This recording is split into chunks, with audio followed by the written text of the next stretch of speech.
ngerti.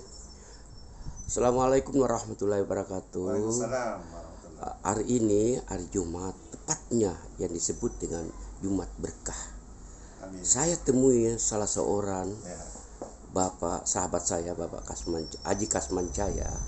Tentunya ada tips tentang bagaimana rezekinya Allah itu yang jatuh atau yang punya keberpihakan kepada kita. Sekarang ini adalah zaman Covid, tentunya pakai masker, jaga jarak, susah. Tetapi apalagi yang disebut dengan mencari rezeki yang diberkahi oleh Allah Subhanahu wa Ta'ala.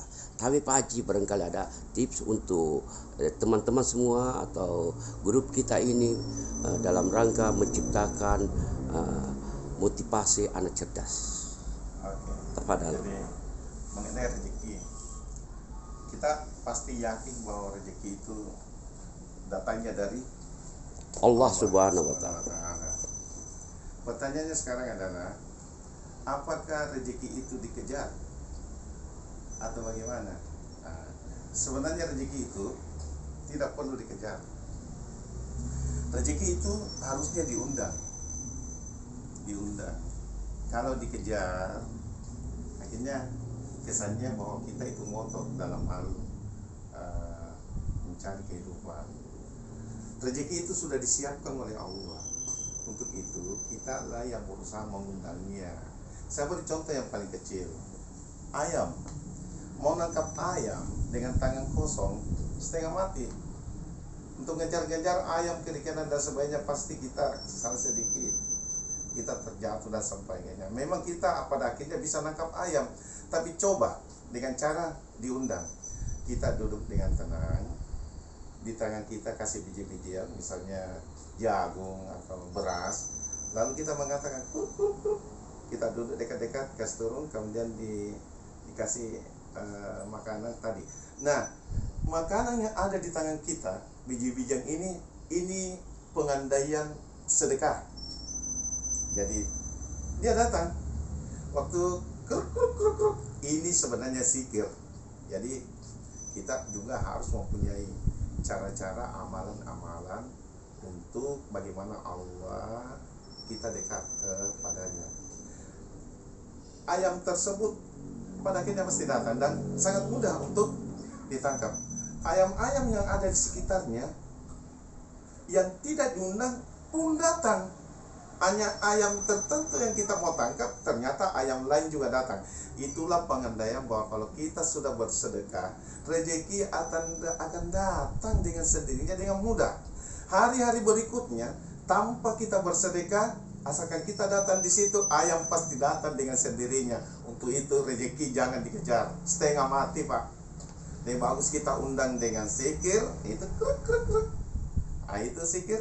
Sementara pengandaian sedekah itu adalah biji-bijian, insyaallah. Ya, tapi zikir yang dimaksud itu apa? Zikir yang biasa-biasa, katakanlah subhanallah walhamdulillah wala ilaha illallah wallahu akbar, atau ada zikir-zikir khusus seperti orang-orang terdahulu? Oke, bagus. Pertanyaan cantik.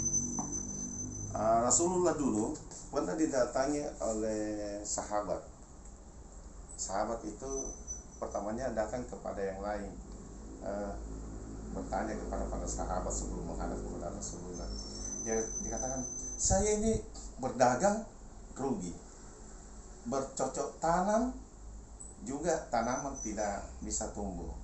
Akhirnya para sahabat katakan, wahai sahabat, apakah kau tidak mengamalkan ajaran yang pernah disikir yang diajarkan oleh Rasulullah? Kami semua sukses yang lain. Bilang, apa itu? Silakan langsung kepada Rasulullah.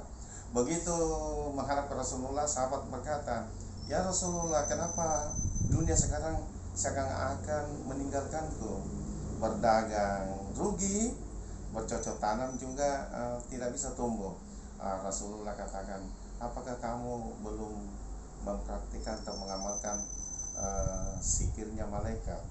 Yang mana kalau zikir ini dibacakan, maka semua makhluk, baik makhluk melata, tumbuhan, manusia, semua akan dapat rezeki. Yang mana itu? Subhanallah wa bihamdihi, Subhanallahil azim, astagfirullah. Tapi mohon maaf, ini berbatas waktu. Subhanallah wa bihamdihi subhanallahil azim dibaca 100 kali. Jangan lebih dan jangan kurang. Apabila dia kurang atau lebih, maka Anda hanya mendapat amalan zikir biasa. Tetapi kalau dia pas 100, maka itu akan kena. Tapi dia berbatas waktu. Kapan dibaca? Antara azan dan iqamah. Pas selesai azan, laksanakan sholat sunnah subuh dan baca subhanallah wa bihamdihi subhanallahil azim astagfirullah 100 kali, lalu sholat subuh. Amalan kedua yang Anda bisa lakukan adalah amalannya Imamul Ghazali. Sebagaimana Rasulullah SAW katakan, perbanyaklah baca Al-Fatihah setelah sholat subuh. Apakah arti dari Al-Fatihah? Al-Fatihah itu artinya pembuka, berarti pembuka rezeki, pembuka pintu-pintu apa-apa yang selama ini sumpah bagi Anda akan dibuka oleh Allah. Bagaimana cara pengamalannya?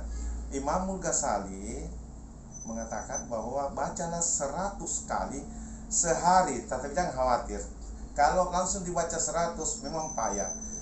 Imamul Ghazali mempraktikkan bahwa di waktu subuh baca 30, setelah duhur baca 25, setelah asar baca 20, setelah maghrib baca 15, dan setelah isya baca di 10 kali. Atau untuk gampangnya dihafal, dikurang-kurangnya aja 5, 30, 25, 20, 15, dan 10.